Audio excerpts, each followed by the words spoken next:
Frogs are made up of a bunch of young men they were young men when I was in the Navy, and one of them just made Master Chief.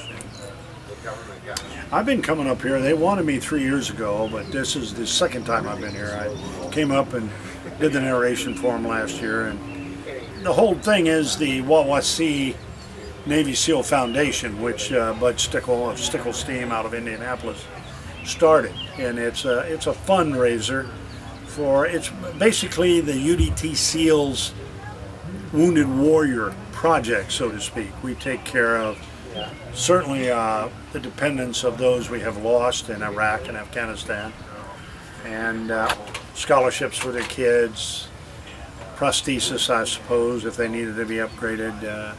They're pretty, very philanthropic. My role today is I'm going to be jumping the 2,500 square foot American flag, and that's to be on the first jump. And then on the second jump, we're doing what we call a try-by-side. It's going to be 3 parachutes, all side by side with smoke. And then on the third jump, it'll be night pilot. Well, I jumped that flag last year, and it's going to be a little bit more difficult this year because the field that I dropped it in, there's 2 houses that got built there. So now I'm going to have to thread that through the back of people's yards and into that field over there. I have to really, really concentrate and pay attention because the flag is just massive. It's 55 pounds. It's really hard to feel, or like the distance underneath you. You just really have to pay attention to what's going on. I spent 5.5 years on the Navy parachute team. I spent 20 years in the SEAL teams, and I retired back in '99 as a Navy chief.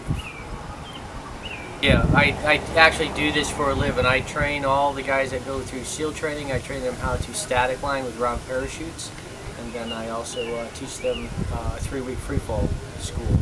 They jump out finally for graduation at night, combat equipment, oxygen with weapon. So once they get trained, then they go to their SEAL teams. So I do this for a living. The first time was just with Bud Stickle, and it was just a fun jump for his like family reunion type thing, and a lot of people on the lake just started seeing that. And then last year I had suggested to do a Wounded Warrior Foundation and do tandems, and then Bud Stickle just took it from there. It just started to expand, more people started showing up, so it started to turn into a really, really big event. And this year, hopefully it will be bigger than last year, and then hopefully next year it will be bigger than this year.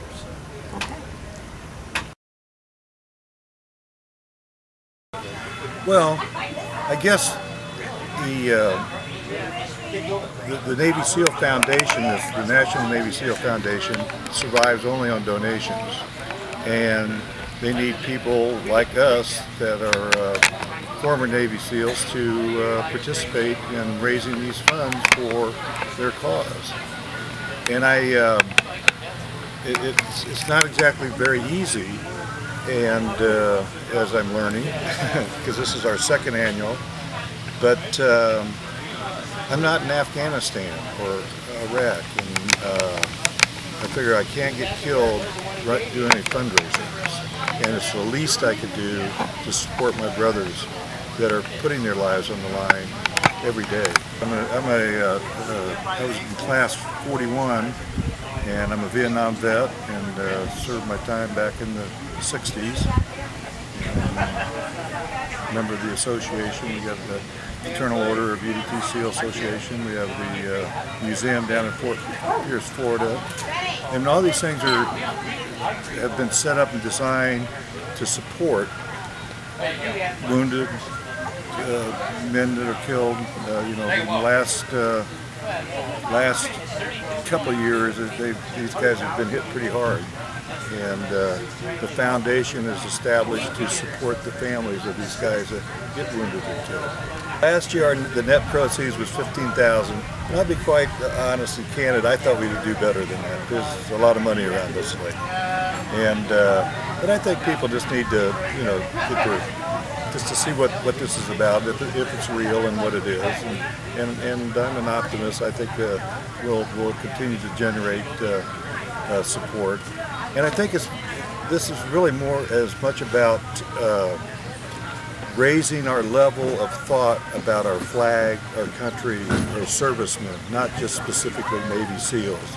So it's not necessarily about making money or raising donations for this event, but it's about doing it. And I think when you see that flag that's 3 stories tall, 6 stories long, come flying down out of the air, Andy does a beautiful job. It's an impossible task.